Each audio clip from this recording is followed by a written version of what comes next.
அவங்களும் இந்த மாதிரி கிளாஸ் எடுக்கிறாங்க.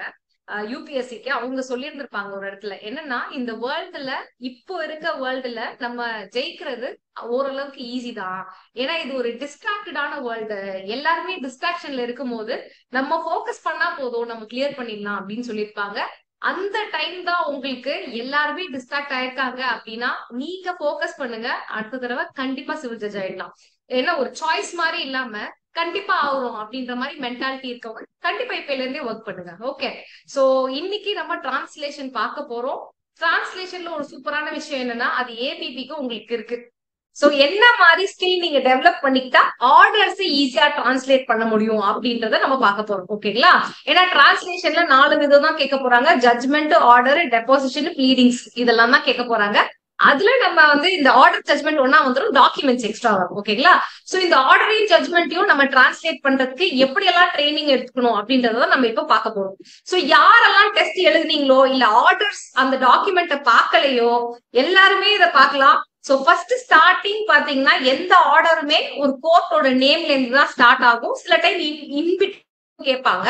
இந்த ஸ்டார்டிங்க பாருங்க, 1989 சுப்ரீம் கோர்ட் கேசஸ் அப்படின்னு கொடுத்திருக்காங்க. டேட்டட்னு சொல்லி இந்த மாதிரி கொடுத்திருக்காங்க.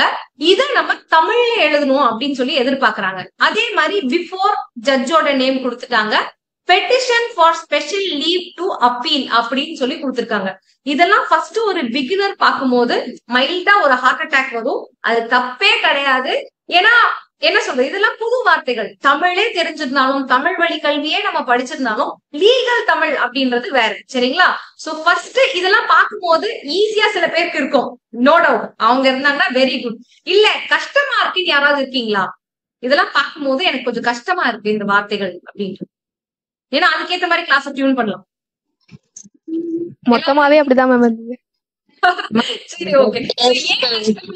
கஷ்டமா இருக்குங்களா? கவலைப்படாதீங்க, ரொம்ப ரொம்ப ஈஸி. நம்ம நல்லா ட்ரெயின் ஆக போறோம். ஓகே, சோ கஷ்டமா ஏன் இருக்கு அப்படின்னா அந்த வார்த்தைகள்லாம் நம்ம வந்து தமிழ்ல யோசிக்காத ஒரு வார்த்தைகள். சோ இன்னைக்கு நம்ம வேர்ட்ஸ் கடகடகடன்னு பார்க்க போறோம். அதுக்கப்புறம் அது சென்டென்ஸ்ல போட்டு இப்பவே எழுத போறோம். சோ அது ரெண்டுத்தையும் நம்ம சைட் பை சைட் பண்ணோம் அப்படின்னா உங்களுக்கு நல்லாவே பழக்கமாயிடும்.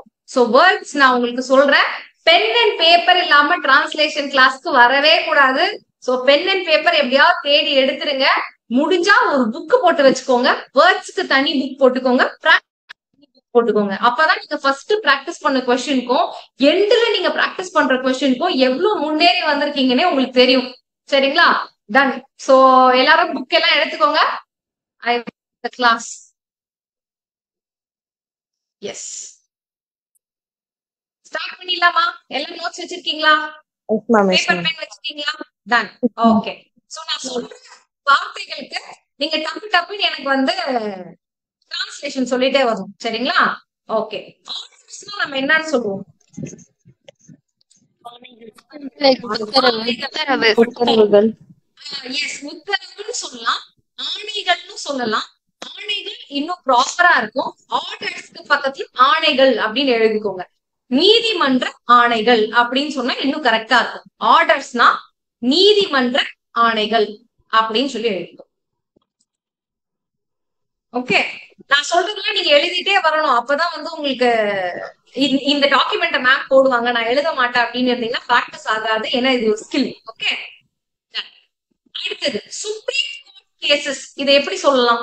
பாக்காதீங்க, ஆன்சர் பாக்காதீங்க. நீங்க உச்சநீதிமன்ற வழக்குகள். உச்சநீதிமன்ற வழக்குகள், வழக்கு இல்ல வழக்குகள். கேசஸ்ன்னு வந்து வழக்குகள் அப்படின்னு போடுவீங்க. இதே ஹைகோர்ட் கேசஸ்னா என்ன சொல்லணும்? உயர் நீதிமன்ற வழக்கு, வழக்கு இல்ல வழக்குகள் அப்படின்னு சொல்லி சொல்லுவீங்க. ஓகே, இதை எழுதுங்க. எழுதிட்டீங்களா? அடுத்து போலாமா? போலாமே. எஸ். அடுத்தது இந்த மாதிரி டேட் 26 ஜூன் 1989 அப்படின்னு கொடுக்குறாங்கன்னு வச்சுக்கோங்க. இதை நீங்க தமிழ்ல எழுதும் போது சென்டென்ஸா எழுதணும்னு எதிர்பார்க்கறாங்க. இது என்னது? இயர் கரெக்டுங்களா? 1989 ஆண்டு, அதாவது தமிழ்ல சொல்லிக்கோ, 1989 ஆண்டு ஜூன் 26ஆம் நாள் அப்படின்னு வரணும். ஓகேங்களா? இயர் ஃபர்ஸ்ட், நாள் நெக்ஸ்ட் அப்படின்ற மாதிரி வரணும். ஜூன் 26ஆம் நாள் அப்படின்ற மாதிரி வழக்குல வர மாதிரி நீங்க எழுதணும். ஓகேயா? எஸ், இதை எழுதிக்கோங்க. டேட் 26 ஜூன் 1989 அப்படின்னா இந்த மாதிரி ஃபர்ஸ்ட் ஆண்டு எழுதிட்டு எக்ஸ் ஆம் ஆண்டு என்ன ஆண்டு கொடுக்குறாங்களோ அதை எழுதிட்டு ஜூன் 26ஆம் நாள் மாதம் வந்துருது, அதுக்கப்புறம் 26ஆம் நாள் அப்படி எழுதும். சரிங்களா? இப்ப பிஃபோர் அப்படின்ற வார்த்தைக்கு முன்னிலையில் அப்படின்னு சொல்லுவாங்க, இல்ல முன்னிலை அப்படின்னு சொல்லுவாங்க. யார் முன்னாடி வந்திருக்கு, எந்த ஜட்ஜ் முன்னாடி வந்திருக்கு அப்படின்றதுக்காக தான் இது before so and so judge J அப்படின்னு போடுவாங்க. இந்த ஜேன்றது ஜட்ஜோட இனிஷியல் கிடையாது, கேன்றது தான் அவரோட இனிஷியல். இந்த ஜே வந்து ஸ்டாண்ட்ஸ் ஃபார் ஜஸ்டிஸ். ஓகேங்களா? ஜஸ்டிஸ் சோ அண்ட் சோ அந்த பேருக்காக. சோ அதை தமிழ் நீங்க எப்படி எழுதுவீங்கன்னா பிஃபோருக்கு முன்னிலை அப்படின்னு போட்டுட்டு நீதி அரசர்னு போட்டுருவீங்க. இந்த ஜே இருக்கு பாத்தீங்களா, அததான் நம்ம நீதி அரசர்னு இங்க போடுறோம். ஓகே, இந்த திரு வந்து மரியாதைக்காக கண்டிப்பா போடணும். அப்படியே நீங்க வந்து டிரான்ஸ்லேட் பண்ணிடக்கூடாது. இங்க திரு இல்லைன்றதுக்காக போடாம விட்டுக்கூடாது. எல்லா ஜட்ஜ்மெண்ட்லயுமே மேக்சிமம் போடுவாங்க திரு கே அப்புறம் எக்ஸ் அவர் பேர் இருந்தா அவர் பேர். ஓகேங்களா? எப்படி இங்கிலீஷ்ல இருக்கிறத டிரான்ஸ்லேட் பண்றீங்க? பிஃபோர் எக்ஸ் ஜட்ஜ் ஜே போட்டிருந்தாங்கன்னா முன்னிலை போட்டுட்டு நீதி அரசர் அப்படின்னு போட்டதுக்கு அப்புறம் திருன்னு போட்டுட்டு அவரோட பேரை நீங்க போடணும். ஓகேயா? இதுதான் வந்து ஃபார்மேட். நெக்ஸ்ட் வந்து பெட்டிஷன். பெட்டிஷன் என்னது? மனு. எத்தனை சொல்லி நூ வரும்? நான் 2 சொல்லி. எஸ். இது விண்ணப்பம் அப்படின்னா என்னது? அப்ளிகேஷன். விண்ணப்பத்துக்கு எத்தனை சொல்லி நான் வரும்? ஓகேங்களா? இதுக்கு அடுத்தது ஸ்பெஷல் லீவ். ஸ்பெஷல் லீவ்னா என்ன? ஸ்பெஷல் லீவ் பெட்டிஷன் வேற, எதுக்காவது ஸ்பெஷல் லீவ் கேக்குறது வேற. ஸ்பெஷல் லீவ்னா சிறப்பு அனுமதி கேக்குறாங்க. ஓகேங்களா? இப்ப ஸ்பெஷல் லீவ் அப்ளிகேஷன் அப்படின்னா சிறப்பு அனுமதி விண்ணப்பம்னு வரும். ஆனா அப்படி ஒண்ணு கிடையாது. ஸ்பெஷல் லீவ் பெட்டிஷன் அப்படின்னும் போது சிறப்பு அனுமதி விண்ணப்பம் மனு அப்படின்னு சொல்லுவீங்க. சரிங்களா? இது வரைக்கும் நம்ம பார்த்திருக்கோம். இதை வச்சு நீங்க இப்ப டிரான்ஸ்லேட் பண்ணி பாருங்களேன். இப்போ இந்த வார்த்தைகளை நீங்க இத வச்சு எழுதணும். எல்லாமே எழுத ஆரம்பிங்க. எழுதிட்டதுக்கு அப்புறம் எனக்கு சொல்லுங்க.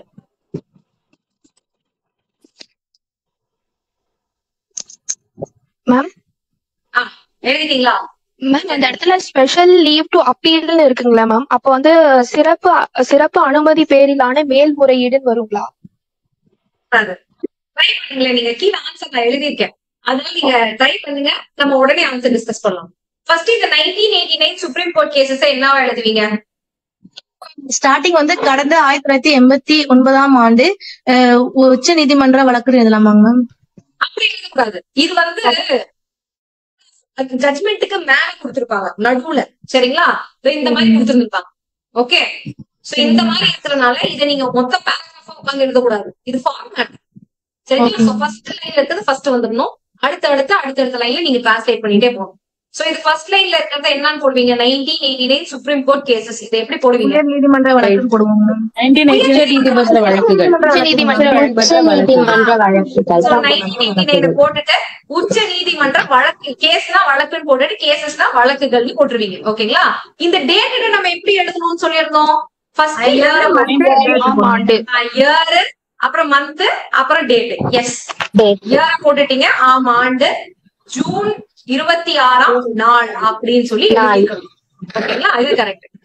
பிஃபோர் நம்ம என்னன்னு சொல்லணும்? முன்னிலை போட்டுட்டு இந்த ஜேவை நம்ம முன்னாடி கொண்டு வந்துடணும். அதனால நீதி அரசர் அப்படின்னு போட்டுட்டு திரு, அவருக்கு மரியாதை கொடுக்கணும் இல்லையா, அதனால திருன்னு போட்டுட்டு அவரோட பேரை இந்த இடத்துல போட்டுடணும். சரிங்களா?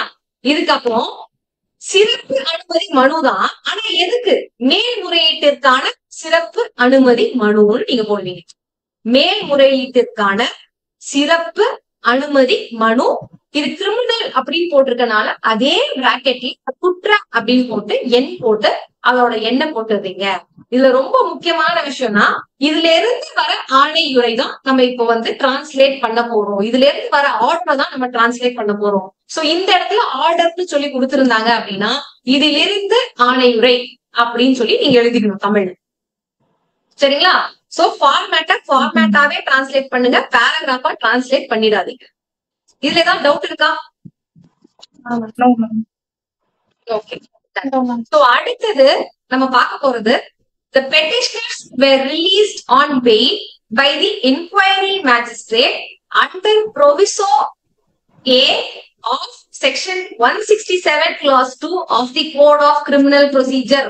இத கேட்கும் போது கொஞ்சம் பயம் வந்துச்சுன்னா ஓகே, தப்பு கிடையாது, வர்றது சரிதான். ஏன்னா நமக்கு இதுல வார்த்தைகள் நமக்கு தெரியல, சரிங்களா? என்கொயரி மேஜிஸ்ட்ரேட்னா யாருன்னு தெரியணும், பெட்டிஷனர்னா யாருன்னு தெரியணும், ப்ரோவிசோவை நம்ம என்னன்னு சொல்றதுன்னு தெரியணும்.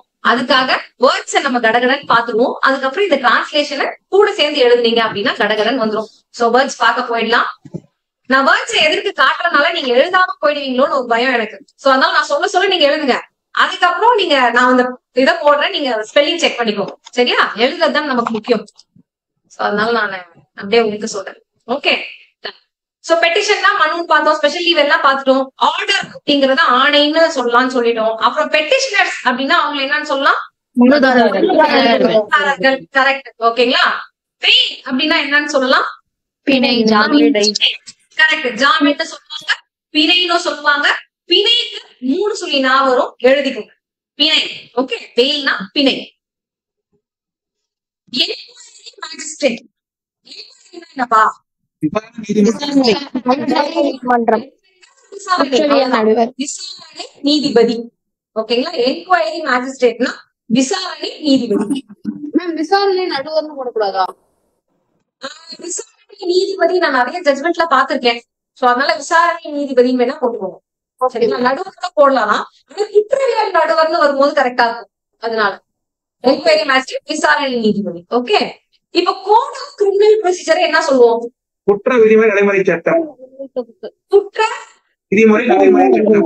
குற்றவியல் நடைமுறை தொகுப்பு சட்டம். குற்றவியல் நடைமுறை தொகுப்பு சட்டம் அப்படின்னு சொல்லலாம். கூவி மூசான்னு சொல்லலாமா? ஓகே. கூவி மூசான்னு கூட நீங்க எழுதலாம். ஓகேங்களா? முறை சட்டம் அப்படின்னு சொல்லி சில இடத்துல கொடுத்திருந்திருப்பாங்க. அது எந்த அளவுக்கு சரின்னு எனக்கு தெரியல. சோ கூவி மூசான்னு நீங்க எழுதிக்கோங்க. குற்றவியல் நடைமுறை சட்டம்ன்றது எல்லாருக்குமே தெரியும், கரெக்ட்ன்றது. சோ இதையும் பார்ப்போம். ஓகேங்களா? அடுத்த செக்ஷன் என்னன்னு சொல்லுவோம்? பிரிவு. Very good. அப்ப ப்ரொவிசோ என்னன்னு சொல்லுவோம்? வரையறை. வரம்பு. ஓகேங்களா? ப்ரொவிசோவை வரம்புன்னு சொல்லி சொல்லணும். ஓகே. ப்ரொவிசோனா வரம்பு. ஹைகோர்ட் எல்லாருக்குமே தெரியும், உயர் நீதிமன்றம். ஓகேங்களா? மீண்டும் கைது. சொல்லி போட்டுருணும். இந்த மறு கைது அந்த மாதிரி நீங்க எழுதணுன்ற அவசியம் இருக்காது. நீங்க சென்டென்ஸ்லயே எழுதுற மாதிரி மீண்டும் கைது செய்ய சொல்லி அப்படின்ற மாதிரி நீங்க வழக்கிலே கொண்டு வந்துருங்க. ஏன்னா மறு கைது அப்படின்ற வார்த்தை நிறைய இடத்துல யூஸ் பண்றது இல்ல. அந்த மாதிரி ஒரு வழக்கு நீதிமன்றம் யூஸ் பண்றது இல்ல. ஓகேங்களா? மீண்டும் கைது செய்யக்கூடிய அப்படின்ற மாதிரி. மேம் ப்ரொவிசோவை விதின்னு சொல்ல முடியாதா மேம்? விதி கிடையாது. அது என்னது மேம் ப்ரொவிசோக்கு? நீங்க எக்ஸெப்ஷன், விதி விலக்கு அப்படிதான் சொல்ல வரீங்களா? எக்ஸெப்ஷன் விதி விலக்கு நம்ம சொல்லலாம். எக்ஸெப்ஷனுக்கு அந்த ப்ரொவிசோக்கு வரம்பு. ஓகேங்களா? என்ன சொல்லலாம்? பத்திரிகை. குற்றப்பத்திரிகை. பத்திரிகை. சார்ஜ் ஷீட்னா குற்றப்பத்திரிகை. எழுதிக்கோங்க. என்ன வரும் பத்திரிகைக்கு? கரெக்ட். ஓகே. சேலஞ்ச் அப்படின்றத என்ன சொல்லுவோம்? This order is under challenge அப்படின்னு ஒரு வார்த்தை யூஸ் பண்ணலாம். அண்டர் சேலஞ்ச், சவால். எதிர்க்கப்படுகிறது. ஓகேங்களா? இந்த ஆர்டர் அப்படின்னா ஆர்டருக்கு நம்ம என்ன சொல்லுவோம்? ஆர்டர்னா இந்த ஆர்டர் எதிர்க்கப்படுகிறது அப்படின்னு சொல்லி எழுதுவீங்க. ஓகேங்களா? அண்டர் சேலஞ்ச்னா எதிர்க்கப்படுகிறது. நம்ம பாக்ஸிங்ல வர சேலஞ்ச் வேற, ஜட்மெண்ட்ல அண்டர்ன்றது வேற. கரெக்டுங்களா? சோ சவால்ல எழுதாம எதிர்க்கப்படுகிறது அப்படின்னு சொல்லி எழுதுவீங்க. சோ இப்போ இந்த சென்டென்ஸ் நம்ம பார்ப்போம். நான் உங்களுக்கு காமிக்கிறேன். இப்போ வந்து டிரான்ஸ்லேட் பண்ண ட்ரை பண்ணுங்க. எஸ். இப்போ ட்ரை பண்ணுங்க. The petitioners were released on bail by the inquiry magistrate under proviso so and so of section so and so of the code of criminal procedure. இது வந்து பிச் லைன். ஸ்டார்டிங் வந்து எப்பயுமே date இருந்தா டேட்ல இருந்து போவோம். அப்படி இல்லைன்னா எதை பத்தி பேசுறாங்களோ அதை ஃபர்ஸ்ட் நீங்க எடுத்துக்கணும். இப்ப எதை பத்தி பேசுறாங்க? பெட்டிஷனர்ஸ் என்ன ஆனாங்கன்றத பத்தி பேசுறாங்க. சோ நீங்க மனுதாரர்கள்ல இருந்து ஆரம்பிக்கணும். அப்படி இல்லைன்னா என்கொயரி மேஜிஸ்ட்ரேட் என்ன பண்ணாரு அப்படின்றத பத்தி பேசுறாங்க. சோ விசாரணை நீதிபதி என்ன பண்ணாரு அப்படின்றதுல இருந்து நீங்க ஆரம்பிக்கணும். இது ஒரு டிப். யாராவது ட்ரை பண்ணுங்க. எழுதிட்டு தான் சொல்லணும் எனக்கு.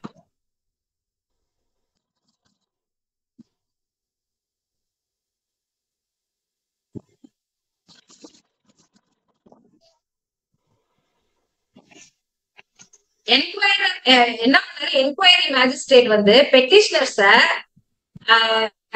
ப்ரொவிசோ கீழே இந்த செக்ஷன் கீழே கிரிமினல் கோட்ல வெளியில விட்டாங்க. அவ்வளவுதான். இது தூய தமிழ்ல மாத்தணும்.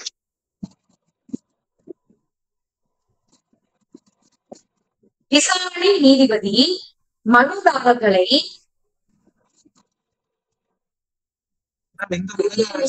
பிரிவு 167 உட்பிரிவு 2 வரம்பு ஆவின் கீழ் பிழையில் விடுவித்தார். ஓகேங்களா? சோ இப்ப நான் வந்து நார்மல் தமிழ்ல சொன்னா நான் புரிஞ்சுக்கிட்டத சொன்னேன், டிரான்ஸ்லேட் பண்ணிருக்கேன். இதுதான் டிரான்ஸ்லேஷனோட ஈஸியான வே. ஃபர்ஸ்ட் எங்க இருந்து பிச் பண்ணோம்னா யார பத்தி பேசுறோமோ அவங்கள பிச் பண்ணிட்டு அதுல இருந்து ஸ்டார்ட் பண்ணிட்டு நீங்க நார்மல் தமிழ்ல எப்படி பேசுவீங்களோ அந்த மாதிரி ஒரு தடவை லைட்டா சொல்லி பார்த்துட்டு நீங்க டிரான்ஸ்லேட் பண்ணீங்கன்னா ஈஸியா வரும். இப்ப பண்ணுங்க, யாராவது ஒருத்தர் சொன்னீங்க, சொல்லுங்க.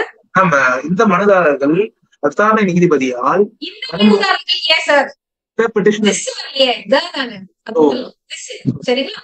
சொல்லுங்க. மனுதாரர்கள் விசாரணை நீதிபதியால் வரம்பு பிரிவு 167 உட்பிரிவு 2 கூவிவாசார் நடைமுறைப்படி விடுவிக்கப்பட்டனர். வரம்பு சொன்னாங்க, வரம்பு சொல்லிட்டீங்களா? ஓகே ஓகே, எனக்கு கேட்கல போல. ஓகே, விடுவிக்கப்பட்ட விசாரணை நீதிபதியால் பிணையில் விடுவிக்கப்பட்டனர். Super, very nice. ஓகேங்களா? அவ்வளவுதான், கரெக்டா சொல்லிட்டாங்க. இதை யாருமே எழுதல, அவங்கதான் ரொம்ப இம்பார்ட்டன்ட். கஷ்டமா இருந்துச்சு அப்படின்றது.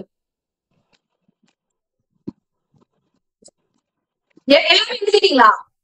ரொம்ப ஹாப்பியா இருக்கு, எல்லாமே எழுதிட்டீங்கன்னா சந்தோஷம். ஓகேங்களா? சோ அவர் சொன்னது கரெக்ட். மனுதாரர் விசாரணை நீதிபதியா, நான் இதை வேற மாதிரி எழுதியிருக்கேன், அவர் சொன்னதும் கரெக்ட் தான். குற்ற விசாரணை முறை சட்டம் அப்படின்னு சொல்லிட்டு நம்ம அந்த ஆன்சர்ல கொடுத்திருப்பாங்க. இல்ல நீங்க கூவி மூசா அப்படின்னு சொல்லி எழுதிக்கோங்க. பிரிவு 167 நீங்க உட்பிரிவுன்னு போடலாம், இல்ல கிளாஸ் 2 இந்த மாதிரியும் போட்டுடலாம். படிக்கும் போது உட்பிரிவுன்னு சொல்லி படிப்போம். மற்றும் வரம்பு ஆவின் கீழ் பிணையில் விடுவிக்கப்பட்டனர் அப்படின்னு சொல்லி எழுதணும். ஓகேங்களா? விடுவிக்கப்பட்டார் அப்படின்னு எழுதலாம். ஓகே, இது எப்படின்னா நீங்க டக்குன்னு ஒரு ஆக்ட பாத்தீங்க அப்படின்னா தமிழ்ல எப்படி வரும், இங்கிலீஷ்ல வந்து உங்களுக்கு செக்ஷன் எல்லாம் சொல்லிட்டு ஆக்ட் அப்படின்ற மாதிரி கொடுத்துருக்காங்க. தமிழ்ல நீங்க ஈஸியா எழுதுறதுக்கு ஃபர்ஸ்ட் ஆக்ட், அதுக்கப்புறம் செக்ஷனோட சேர்ந்து உட்பிரிவு இருந்தா அதோட சேர்த்து எழுதுவீங்க. அதுக்கப்புறம் ப்ரொவிசோ எழுதுனீங்கன்னா கரெக்டா போகலாம். ஓகேங்களா? Very good. சோ அடுத்து இதை பார்ப்போம். இதுக்கான வேர்ட்ஸ் எல்லாம் நம்ம பார்த்துட்டோம். ஃபைலிங் அப்படின்னா என்னது? Okay, very good. Charge sheet அப்படின்னா என்னது? Very good. பார்த்தோம், நீதிமன்றம். கரெக்ட். கேன்சலிங் அப்படின்னா என்ன அர்த்தம்? செய்வது. Very good. Okay. So after filing of the charge sheet, the High Court ordered their rearrest by cancelling the bail. அதுதான் இங்க இருக்கு. After filing the charge sheet, High Court என்ன பண்ணுச்சு? rearrest ஆர்டர் பண்ணிடுச்சு. பெயில கேன்சல் பண்ணிட்டு இதை ஆர்டர் பண்ணிடுச்சு. So இது எங்க இருந்து நம்ம பிச் பண்ணலாம், எங்க இருந்து ஸ்டார்ட் பண்ணலாம்? சார்ஜ் ஷீட்ல இருந்து சார்ஜ் பண்ணணும். ஓகே, சார்ஜ் ஷீட்டை பத்தி பேசுறதுனால சார்ஜ் ஷீட்ல இருந்து நம்ம ட்ரை பண்ணலாம். ஹைகோர்ட் தானே இதை பண்ணிச்சு. சோ ஹைகோர்ட்ல இருந்து நம்ம ஈஸியா ஸ்டார்ட் பண்ணணும். ஓகேங்களா? யார பத்தி பேசுறோமோ அதை எடுத்துக்கோங்க, இதை எடுத்துக்க ட்ரை பண்ணுங்க. சரிங்களா? ஓகே, ஹைகோர்ட்ல இருந்து எடுத்து பண்ண முடிஞ்சா பண்ணுங்க, இல்ல சார்ஜ் ஷீட் பண்ணாலும் ஓகே, ட்ரை பண்ணுங்க.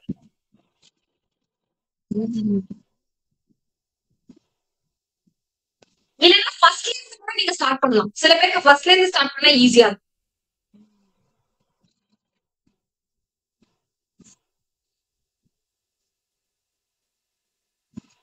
சொல்லவாங்க. சொல்லுங்க. குற்றப்பத்திரிகை தாக்கல் செய்த பின்னர் உயர்நீதிமன்றம் அவர்களது பிழைகளை ரத்து செய்து மீண்டும் கைது செய்யுமாறு உத்தரவிட்டது. இது அப்படியே ஸ்லோவா சொல்லுங்க.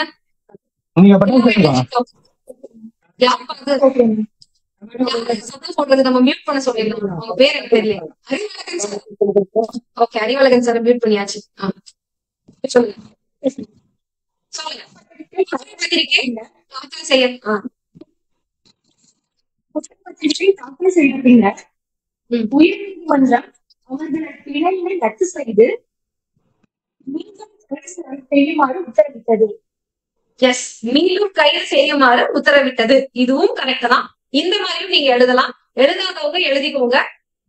குற்றப்பத்திரிகை தாக்கல் செய்யப்பட்ட பின் உயர்நீதிமன்றம் பிணையை ரத்து செய்து அவர்களை பிணியில் விடுவித்தவர்களை அப்படின்னு சொல்லிட்டு சில இடத்துல கொடுத்திருப்பாங்க. அந்த மாதிரி எழுதினாலும் ஓகேதான், இல்லைன்னா அவர்களை சொன்னாலும் ஓகேதான். ஏன்னா மேலேயே நம்ம அவங்கள பத்தி தான் பேசிப்போம். சரிங்களா? அவர்களை மீண்டும் இல்ல மறுபடியும் கைது செய்ய உத்தரவிட்டது அப்படின்னு சொல்லி நீங்க முடிச்சிடலாம். அவங்க சொன்னதும் கரெக்ட் தான். இதை கண்டிப்பா எழுதிக்கணும். இந்நேரத்துக்கு நீங்க டிலே பண்ணிருக்க கூடாது. ஓகே, அடுத்தது the order of the high court is now under challenge. under challenge நம்ம என்ன சொல்லுவோம்? எதிர்க்கப்படுகிறது. Very nice. சோ இதை எழுதுங்க. இப்ப எதுல இருந்து நீங்க ஸ்டார்ட் பண்ணுவீங்க? உயர் நீதிமன்ற உத்தரவு. சூப்பர், எழுதிட்டீங்களா?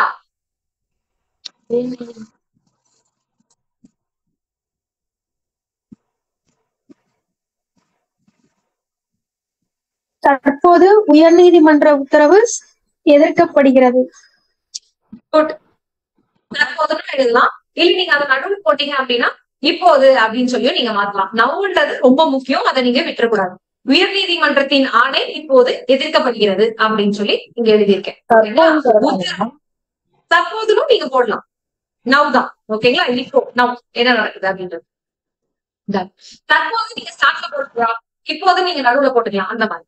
ஓகே, இது ஒரு சின்ன சென்டென்ஸ் தான். சோ நெக்ஸ்ட் போயிடுவோம். I do not find any merit in these petitions. Merit அப்படின்னா என்னது?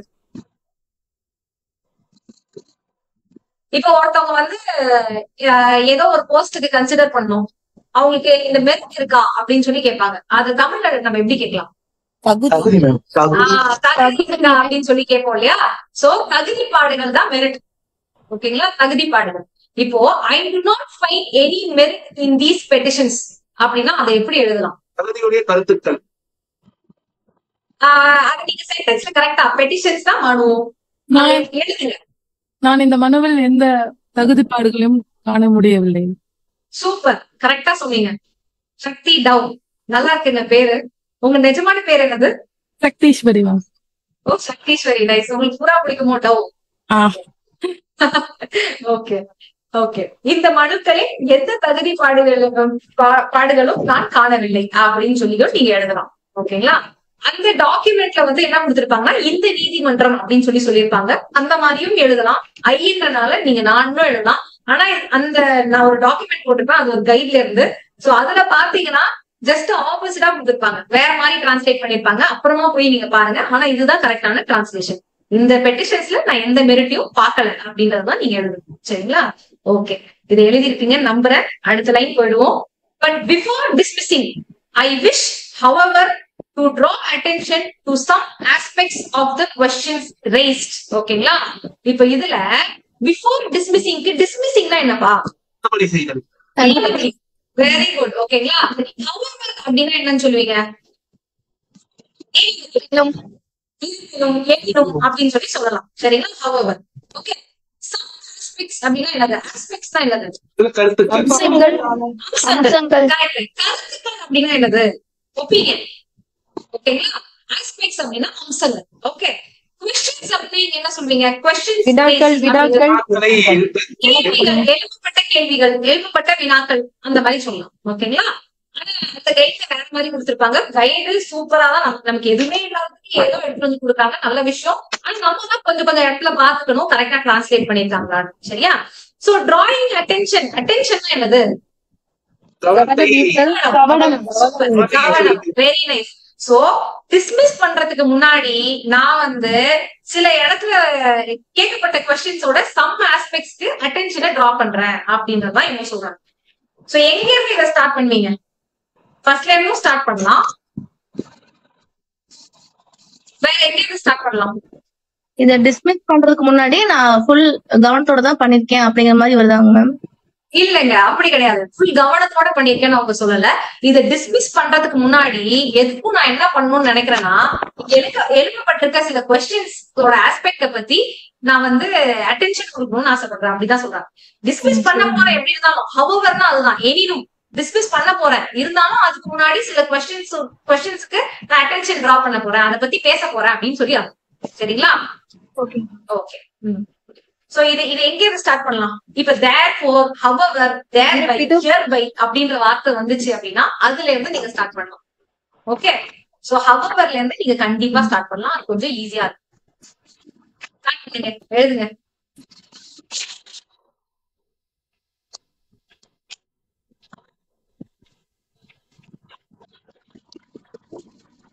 எனினும் தள்ளுபடி செய்வதற்கு முன் சொல்லலாம். ஓகே சொல்லுங்க யாரா. இருப்பினும் இம்மனுவை தள்ளுபடி செய்யும் முன் கேள்விகளில் சில அம்சங்கள் குறித்து கவனம் செலுத்த விரும்புகிறேன். சூப்பர் சூப்பரா சொல்லிட்டீங்க. யாரு நம்ம ரூபாவா? Okay very nice Rupa. Nice. இப்போ வந்து மத்தவங்க எழுத முடியல. யாரு? பேரின்பு செல்வி. Very nice. சூப்பரா சொல்லிருக்கீங்க. ஓகேங்களா? மத்தவங்களால எழுத முடியல, ரிஜெக்ட் ஆகாதீங்க. நம்ம அப்படியே பண்ண உங்களுக்கு இன்னும் பயிற்சி தேவை. அவ்வளவுதான். ஓகேங்களா? சோ ட்ரை பண்ணுங்க. நம்ம ட்ரை பண்ணிட்டே இருக்கோம். சூப்பரா எழுதிருவீங்க. ஓகே. எனினும் அவங்க வந்து என்ன சொன்னாங்க? எனினும் ஹவருக்கு அவங்க என்ன வார்த்தை போட்டிருந்தாங்க? இருப்பினும். ஓகே. எனினும் நம்ம சொல்லலாம். இருப்பினும் நல்லா இருக்கு. தள்ளுபடி செய்வதற்கு முன் என்ன பண்ணிருக்காங்க? எழுப்பப்பட்ட கேள்விகளின் சில அம்சங்களுக்கு கவனம் செலுத்த விரும்புகிறேன். ஏன் நான் விரும்புகிறேன் அப்படின்னு போட்டிருக்கேன்னா, I wish to do so. I wish அப்படின்ற வார்த்தை வந்திருக்கனால நான் விரும்புகிறேன் அப்படின்னு சொல்லி இங்க போட்டிருக்கேன். சரிங்களா? இதை எழுதிக்கோங்க. எழுததான் பழக்கம் வரும். ஒருத்தரும் எழுதாம போகாதீங்க. ஓகே. எனினும் ஹவருக்கு எனினும் போட்டுட்டு பட் பிஃபோர் டிஸ்மிஸிங் அப்படின்றதுக்கு தள்ளுபடி செய்வதற்கு முன் அப்படின்னு போட்டிருக்கு. எழுப்பப்பட்ட கேள்விகளின் சில அம்சங்களுக்கு, சாராம்சங்களுக்குன்னு சில டைம் போவாங்க. அதுவும் ஓகேதான். கவனம் செலுத்த விரும்புகிறேன். அவ்வளவுதான். சிம்பிளா சார். ஓகே. சொல்லுங்க. வேற யாராவது கவனம் செலுத்த விரும்புகிறேன் பதிலா கருத்தில் கொள்ள விரும்புகிறேன் எழுதலாமா மேம்? கருத்தில் கொள்ள விரும்புகிறேன். அதுவும் கரெக்ட் தான். ஏன்னா இப்போ இந்த ஆர்டர்ஸ் ஜட்ஜ்மெண்ட்ஸ் எடுத்துக்கிட்டீங்கன்னா நம்ம டிரான்ஸ்லேட் பண்றது வேர்ட் பை வேர்ட் இருக்கணும் அப்படின்ற அவசியம் கிடையாது. அதோட மீனிங் இருந்தா போதும். ஜட்ஜ்மெண்ட்லயும் அப்படிதான், ஆர்டர்ஸ்லயும் அப்படிதான். சோ அதனால கரெக்ட் தான். சோ இந்த ஆர்டர்ஸ் நம்ம மாஸ்டர் பண்ணணும் அப்படின்னா நம்ம இந்த மாதிரி ப்ரீவியஸ் இயர் கொஸ்டின்ஸும் சால்வ் பண்ணணும். அப்புறம் தீர்ப்பு திரட்டை எடுத்து அடுத்த வாரம் நம்ம சால்வ் பண்ணுவோம். அதெல்லாம் சால்வ் பண்ணிட்டு வரும்போது ஜட்ஜ்மெண்ட்டும் ஆர்டரும் உங்களுக்கு தண்ணி போல ஆயிடும். சரிங்களா? ஓகே. ஃபேக்ட்ஸ் அப்படின்னு சொல்லி ஹெட்டிங் போட்டிருந்தாங்க. சோ ஃபேக்ட்ஸ் நம்ம என்ன சொல்லுவோம்? பொருண்மைகள்னு சொல்லுவோம், சங்கதிகள்னு சொல்லுவோம் அப்படின்னு ஒரு ஹெட்டிங்க போட்டு விட்டீங்கன்னா அதுவும் முடிஞ்சது. ஓகேங்களா? அதுக்கப்புறம் நமக்கு டேட் வச்சு ஒரு லைன் வந்திருக்கு. On March 2023, 1988, the petitioners were arrested in Bombay by officers of Narcotic Control Bureau. இப்ப இந்த நார்கோட்டிக் கண்ட்ரோல் பீரோல நம்ம ஸ்டக் ஆயிடும். இதுக்கு தமிழ்ல என்னது? போதைப்பொருள் கட்டுப்பாட்டு அதிகாரிகள் நம்ம அப்புறம் சொல்லுவோம். போதைப்பொருள் கட்டுப்பாட்டு பணியகம். பணியகம். அப்படியே டிரான்ஸ்லேட் பண்ணக்கூடாதா மேம்? அப்படியே டிரான்ஸ்லேட் பண்ணி போட்டிருப்பாங்க நிறைய இடத்துல ஆன்சர்ஸ். அப்படியே டிரான்ஸ்லேட் பண்ணக்கூடாது. ஆக்சுவலி அதோட மீனிங்க தான் நீங்க எழுதணும். இப்போ நீங்க நியூஸ் பேப்பர் படிச்சீங்க அப்படின்னா இந்த மாதிரி விஷயங்கள்லாம் உங்களுக்கு ஈஸியா தெரியும். தமிழ் நியூஸ் பேப்பர் படிச்சீங்கன்னா நான் பார்த்த தமிழ் நியூஸ் பேப்பர்ல போதைப் பொருள் கட்டுப்பாட்டு துறை அப்படின்னு சொல்லி போட்டிருப்பாங்க. சோ அப்படிதான் நீங்க எழுதணும். தெரியாத பட்சத்துல நீங்க அப்படியே டிரான்ஸ்லேட் பண்ணலாம். நல்லா இந்த மாதிரி கரெக்டான மீனிங் எழுதுனவங்களுக்கு நல்ல மார்க் கிடைக்கும். இந்த மாதிரி அப்படியே டிரான்ஸ்லேட் பண்ணவங்களுக்கு கண்டிப்பா ஒரு செகண்ட் கிரேட் மார்க் தான் கிடைக்கும். சரிங்களா? ஓகே. சோ இந்த ஸ்டார்டிங் இது எங்க இருந்து ஸ்டார்ட் பண்ணுவீங்க இந்த சென்டென்ஸ்? 1988 டேட்ல இருந்து நீங்க ஸ்டார்ட் பண்ணலாம். டேட்ல இருந்து ஸ்டார்ட் பண்ணி பாருங்க. எழுதிட்டு எனக்கு சொல்லுங்க யாராவது. 1988 ஆண்டு 23 மார்ச் 23 நாளில் வருமா மேம்? இல்ல அன்று கொள்ளாமா மேம்? அன்று போதைப் பொருள் கட்டுப்பாட்டு அதிகாரிகள் மும்பையில் வைத்து மனுதாரர்களை கைது செய்தனர். ஓகே. நார்கோட்டிக் கண்ட்ரோல் ஆபீசர்ஸ் வரல. சரிங்களா? துறையில் உள்ள துறை அதிகாரிகள். துறையும் வந்ததும் அதிகாரிகளும் வரும். சரிங்களா? மத்தபடி எல்லாம் கரெக்ட் தான். எஸ் எழுதிக்கோங்க. 23/3 அந்த டேட் போட்டுட்டு எக்ஸ் நீங்க போட்டுக்கலாம். அன்று போதைப் பொருள் கட்டுப்பாட்டுத்துறை அதிகாரிகள் பாம்பே பேர் ஆக்சுவலி டிரான்ஸ்லேட் பண்ணக்கூடாது. அதேதான் வரணும். ஆனா தமிழ் நம்ம பம்பாயின்னு சொல்லுவோம். கரெக்டுங்களா? மனுதாரர்களை கைது செய்தனர். அவ்வளவுதான்.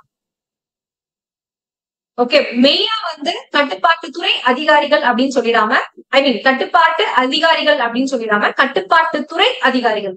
ஏன்னா இங்க பியூரோன்னு போட்டு ஆபீசர்ஸ் ஆஃப் சச் பியூரோ அப்படின்ற மாதிரி தான் கொடுத்துருக்காங்க. ஓகேங்களா? ஓகே. அதுக்கப்புறம் next line, they were ordered to be produced before the competent magistrate at New Delhi. New டெல்லிய புது டெல்லின்னு எழுதிடுவீங்க. இப்ப கம்பீட்டன்ட் மேஜிஸ்ட்ரேட்ட என்னன்னு சொல்லலாம்? தகுதி வாய்ந்த தகுதி உடைய மேஜிஸ்ட்ரேட். நடுவர். நீதித்துறை நடுவர்.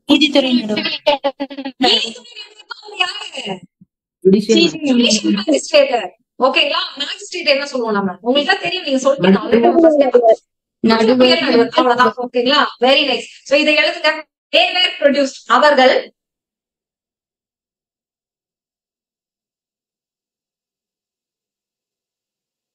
இல்ல நீங்க ஸ்டார்ட் பண்ணுங்க.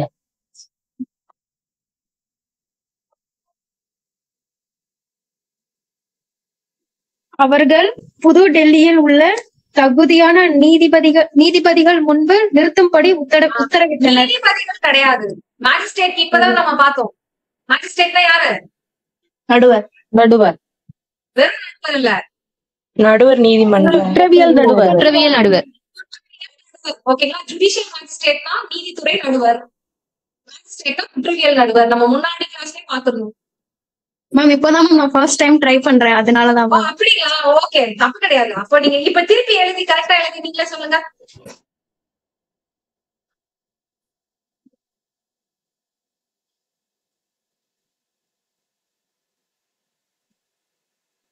நீங்க சொன்ன நீதிபதி மட்டும் மாத்திக்கலாம். ட்ரை பண்றீங்களா? சொல்லுங்க சரியா. அவர்கள் உரிய குற்றவியல் நடுவர் புதுடெல்லி அவர்களின் முன்னிலையில் ஆஜர்படுத்த உத்தரவிடப்பட்டது.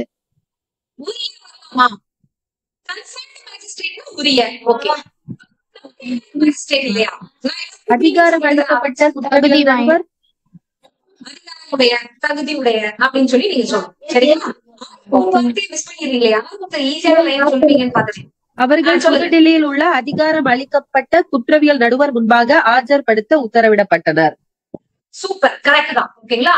அதிகாரம் பெற்ற அப்படின்னு சொல்லி சொல்லலாம். அது மட்டும் தான் சின்ன சேஞ்சா இருக்கும், மற்றபடி கரெக்ட். புதுடெல்லியில் அதிகாரம் பெற்ற குற்றவியல் நடுவர் முன் ஆஜர்படுத்த உத்தரவிடப்பட்டது.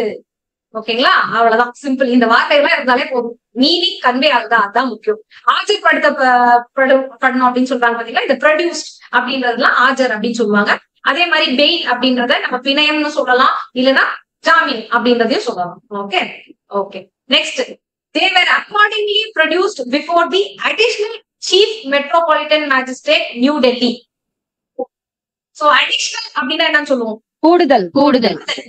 Very nice. கூடுதல். சீஃப்னா தலைமை. சீஃப் மெட்ரோபாலிட்டன் மேஜிஸ்ட்ரேட் அப்படின்னா என்னன்னு சொல்லுவோம்? கூடுதல் தலைமை பெருநகர நடுவர். பெருநகரா சொல்லியிருந்தீங்கன்னா வெரி நைஸ். கூடுதல் தலைமை பெருநகர குற்றவியல் நடுவர் புதுடில்லி. ஓகேங்களா?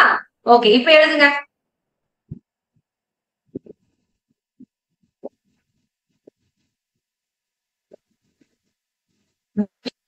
முடிஞ்சதுல நீங்க எழுதுறீங்களா இல்ல ஜாலியா உட்கார்ந்துருக்கீங்களா அப்படின்னு எனக்கு தெரியும். சொல்லுங்கப்பா, சொல்லுங்க. அதன்படி அவர்களை புதுடெல்லியில் உள்ள கூடுதல் தலைமை பெருநகர குற்றவியல் நடுவர் முன்பு நிறுத்தினோம். ஆஜர்படுத்தினர் நீங்க சொல்லலாம். சூப்பர். பண்றீங்க. செல்வத்துக்கான உங்க பேரு? Yes ma'am. சின்ன சின்ன திருத்தம் கொண்டு வந்துட்டீங்கன்னா பக்கா. ஓகேங்களா? நைஸ். Keep trying. ஓகே, ஆஜர்படுத்தினோம் நீங்க சொல்லலாம். ஆஜர்படுத்தப்பட்டது அந்த மாதிரி எது வேணாலும் சொல்லலாம். ஓகே, நீங்க ஸ்லோவா சொல்லுங்க, எல்லாரும் எழுதிட்டோம். அதன்படியும் கரெக்ட் தான். அதன்படி இன்னும் பெர்ஃபெக்டா இருக்கு. ஓகே, அதன்படி அவர்களை புது டெல்லியில் உள்ள கூடுதல் தலைமை பெருநகர குற்றவியல் நடுவர் முன்பு ஆஜர்படுத்தினோம். S, correct. ஓகே, கரெக்டா சொல்லிருக்கீங்க. எழுதிக்கோங்க எல்லாருமே. ஓகே, அதுக்கு அடுத்தது on March 29, 1988 they were remanded to jail custody till April 12, 1988. jail custody அப்படின்னா என்னது? சிறைக்காவல். சொல்லலாம். jail custodyங்கிறது என்னது? Actually police custody, judicial custody. நீதிமன்ற காவல் அப்படிங்கறத ஃபேமஸா சொல்லுவாங்க. ஓகேங்களா, நீதிமன்ற காவல். ஜெயில் கஸ்டடினா நீதிமன்ற காவல் தான் நம்ம எழுதணும் மேக்ஸிமம். Okay, S. ரிமாண்ட் அப்படின்னா என்னது? காவல் தான் காவல் காவல் தான் நினைக்கிறேன். ரிமாண்டுக்கு வேற ஒரு இது இருக்கு, காவல் வைப்பு, சிறை வைப்பு. சரி, இதை நீங்க டிரான்ஸ்லேட் பண்ணுங்க, எழுதுங்க.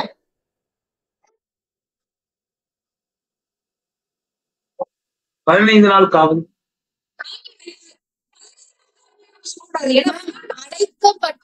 அடைக்கப்பட்டனர்னு சொல்லலாமா மேம்?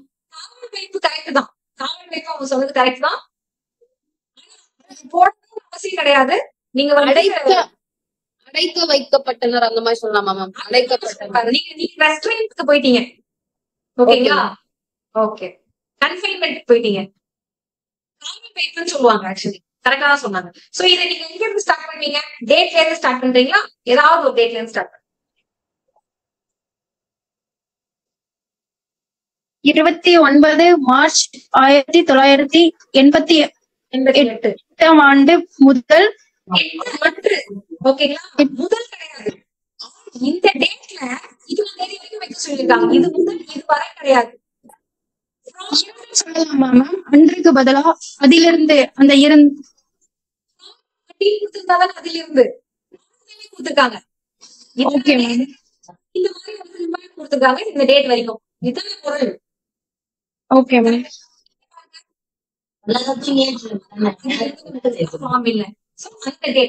அன்று. ஓகே, அப்படி சொல்லி ஸ்டார்ட் பண்ணுங்க பாப்போம். 1988 மார்ச் 29 அன்று அவர்களை 1988 ஏப்ரல் 12 வரை சிறை காவலில் வைக்கப்பட்டனர். சூப்பர். சிறை காவல் ஓகேனா, ஆனா ஜுடிஷியல் கஸ்டடி அப்படிங்கறது ஜெயில் கஸ்டடின்னு சொல்லி மீன் பண்றாங்க. சோ நீதிமன்ற காவல் நீங்க எழுதினாலும் தப்பு கிடையாது. ஓகேங்களா, நீதிமன்ற காவல் எழுதிக்கலாம். நீங்க கொஞ்சம் சத்தமா சொல்லுங்க, எல்லாரும் எழுதிக்கிட்டோம். இல்ல யாராவது ஒருத்தர் இதை படிங்க. 29 மார்ச் 1988 அன்று அவர்களை 12 ஏப்ரல் 1988 வரை நீதிமன்ற காவலில் வைக்கப்பட்டனர் அப்படின்னு சொல்லலாம். ஓகேங்களா, ஓகே. இப்போ இதுல மந்த் வருது பாத்தீங்களா, ஜூன், ஜூலை, ஏப்ரல், மே. இந்த மந்த் எல்லாம் நீங்க தமிழ்ல எழுத பழகிக்கணும். அது நம்ம சொல்றதுக்கு ஈஸியா இருக்கும். எழுதும் போது சில பேருக்கு எழுதி தனியா வச்சுக்கோங்க. ஓகேங்களா, ஓகே. இது எழுதிருந்தீங்கன்னா கரெக்ட். அடுத்தது, the remand order was subsequently renewed from time to time. Renewed புதுப்பிக்கிறது. அப்படின்னு சொல்லி எழுதிக்கலாம். சொல்லுவீங்க காவல் வைப்பு ஆணை. காவல் வைப்பு ஆணை. காவல் ஆணை கிடையாது, காவல் வைப்பு ஆணை. இந்த ப்ளூ புக்ல அதான் கொடுத்துருக்காங்க. இந்த புக்கை நீங்க ஃபாலோ பண்ண வேண்டியது வரும். இந்த புக் நான் ஆல்ரெடி சொல்லியிருந்தேன். தெரியாதவங்க பாத்துக்கோங்க. English to Tamil dictionary, legal dictionary, அவ்வளவுதான் இது. சரிங்களா, ஓகே. இதை எழுதுங்க.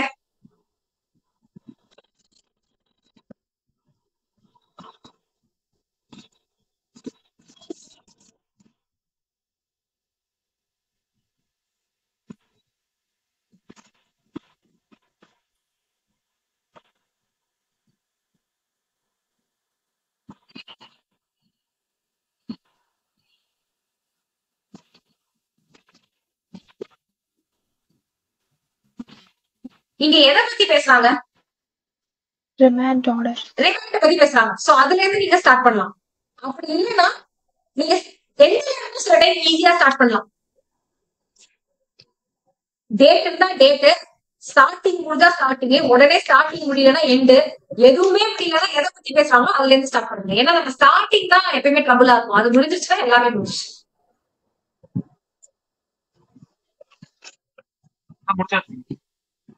சொல்லுங்க சார். ஆன்சர் சொல்றாங்களா தெரியலையே. ட்ரை பண்ணுங்க. இவ்வளவு நேரம் எடுத்துக்கூடாது. Simple sentence. காவல் வைப்பு ஆணை அவ்வப்போது புதுப்பிக்கப்பட்டது. வெரி நைஸ், சூப்பரா சொல்லிட்டீங்க. அதன் பிறகு போட்டுருக்கேன், பின்னரும் போடலாம், அதன் பிறகுன்னு போடலாம். காவல் வைப்பு ஆணை அவ்வப்போது புதுப்பிக்கப்பட்டது. From time to time. நேரத்திற்கு ஏற்ப நேரத்திற்கு ஏற்ப டைம் அப்படின்னு கொடுத்திருந்தா நேரத்துக்கு ஏற்ப நீங்க சொல்லலாம். டைம் டு டைம் கொடுத்திருக்கனால அவ்வப்போதுன்னு நம்ம சொல்லிக்கலாம். ஓகேங்களா? Okay. On May 10, 1988, the petitioner moved before the Chief Metropolitan Magistrate for bail. Bailனா பிணையம். Chief Metropolitan Magistrate தான் அப்படின்னு சொல்லுங்க. குற்றவியல் நடுவர். நடுவர். சூப்பர். ஓகேங்களா? பெட்டிஷனர் தான் மனுதாரர்கள். சோ டேட்ல இருந்து ஸ்டார்ட் பண்ணுங்க. ஈஸி. ஈஸியா 1988 மே 10ஆம் தேதி மனுதாரர்கள் தலைமை பெருநகர குற்றவியல் நடுவர் முன்பாக ஜாமீன் கோரினர். Very nice. கரெக்டா சொல்லிட்டீங்க. உங்க பேர் ஐபோன்லயே போட்டிருக்கீங்களே, உங்க பேர் என்னது நான் தெரிஞ்சுக்கலாம்? அகிலா மேம். அகிலாங்களா? இது ஃபர்ஸ்ட் டைம் உங்களுக்கு கேக்குறேன் நான் கிளாஸ்ல. ஆமா மேம். சரி, அகிலா இன்னும் நிறைய பதில் சொல்லுங்க. சூப்பரா சொன்னீங்க. ஸ்லோவா சொல்லுங்க, எல்லாரும் எழுதிக்கிட்டோம். 1988 மே 10ஆம் தேதி மனுதாரர்கள் தலைமை பெருநகர குற்றவியல் நடுவர் முன்பாக ஜாமீன் கோரினர். ஜாமீன் கோரினர். சூப்பர். அப்படியே ஸ்லோவா எழுதிக்கோங்க எல்லாருமே. ஓகே. இல்லன்னா அதுக்கப்புறம் இந்த டாக்குமெண்ட்டை பார்த்து எழுதிக்கோங்க. எழுதி இருக்கணும் ஆக்சுவலி இந்த ஸ்பீடுக்கு, அப்பதான் நம்ம கிளியர் பண்ண முடியும். Okay. Next. When the petition was pending consideration, the prosecution submitted charge sheet. Charge sheetனா குற்றப்பத்திரிக்கை தெரியும். இதுல இருக்க சின்ன சேலஞ்ச் என்னன்னா when the petition was pending consideration, இதை எப்படி சொல்வீங்க? இருந்த போது, உள்ள போது, நிலுவையிலே இருக்கு, அவ்வளவுதான். அதை நீங்க எழுதுங்க. ஓகே. எஸ், இப்ப ட்ரை பண்ணுங்க. ப்ராசிக்யூஷன் என்ன சொல்வீங்க? சூப்பர். சொல்லி போட்டிருக்காங்க. குற்றத்தரப்பினர் கரெக்டுங்களா? நான் அந்த இதுல பார்த்தேன். ஆனா எனக்கு தெரிஞ்ச அரசு தரப்பினர் தான் கரெக்ட். பக்கா அதுதான். ஓகே, அரசு தரப்பினர்னு போடுவேன். ஓகே, ட்ரை பண்ணுங்க. அந்த மனு பரிசீலனைக்கு நிலுவையில் உள்ள போது அரசு தரப்பில் குற்றப்பத்திரிகை சமர்ப்பிக்கப்பட்டது இல்ல தாக்கல் செய்யப்பட்டது. தாக்கல் செய்யப்பட்டது, சமர்ப்பிக்கப்பட்டதும் கரெக்ட் தான். ஓகே. மனு நிலுவையில் உள்ள போதுன்னு எழுதலாம், இல்ல பரிசீலனையில் நிலுவையில் உள்ள போது அப்படின்னு சேர்த்து எழுதலாம். பரிசீலனையும் கன்சிடரேஷனும் சேர்த்து சொல்லியிருக்காங்க. பரிசீலனையில் நிலுவையில் உள்ள போது அரசு தரப்பினர் குற்றப்பத்திரிகை தாக்கல் செய்தனர் இல்ல சமர்ப்பித்தனர். ஓகே, எழுதிட்டீங்களா? மனு வந்து பரிசீலனை செய்ய நிலுவையில் உள்ளது கரெக்டாங்க? அப்படின்றதுனால பரிசீலனை செய்ய நிலுவையில் உள்ள போது கரெக்ட் தான். ஓகே, அடுத்த லைன் போனோமா? The charge sheet was filed on so and so date, June 23, 1988 for offences under section 21, 23, 29 of the Narcotic Drugs and Psychotropic Substances Act 1985. போதை தடுப்பு சட்டம். அதெல்லாம் நம்ம எல்லா இடத்துலயும் கேள்விப்பட்டிருப்போம், நிறைய புக்ல கூட கேள்விப்பட்டிருப்போம். ஆனா இந்த ஆக்டுக்கு தமிழாக்கம் இருக்கு. போதை மருந்துகள் மற்றும் உளவெறியூட்டும் மருந்துகள் சட்டம்.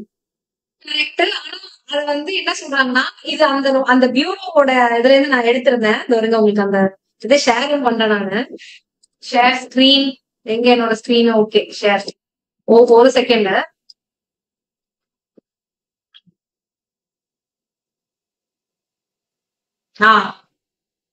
சோ இந்த இடத்துல என்ன போட்டிருக்காங்க? போதை மருந்துகள் மற்றும் மனமயக்கம் தரும் பொருட்கள் சட்டம்னு சொல்றாங்க. அதை கீழே இங்க கொடுத்துருக்காங்க. நானுமே பார்த்தோம். ஏன்னா போதை தடுப்பு சட்டம் தான் நம்ம எல்லா இடத்துலயும் நம்ம படிச்சிருப்போம், கேள்விப்பட்டிருப்போம். அது எழுதினாலும் கரெக்டா தான் கண்டிப்பா இருக்கும். ஆனா இது இன்னும் பெர்ஃபெக்டா இருக்கு. அதுதான் கவர்மெண்டே கொடுத்துருக்கு. ஓகேங்களா? போதை மருந்துகள் மற்றும் மனமயக்கம் தரும் பொருட்கள் சட்டம் 1985. ஓகே, சரி. இப்ப இதை வந்து எழுத ட்ரை பண்ணுங்க.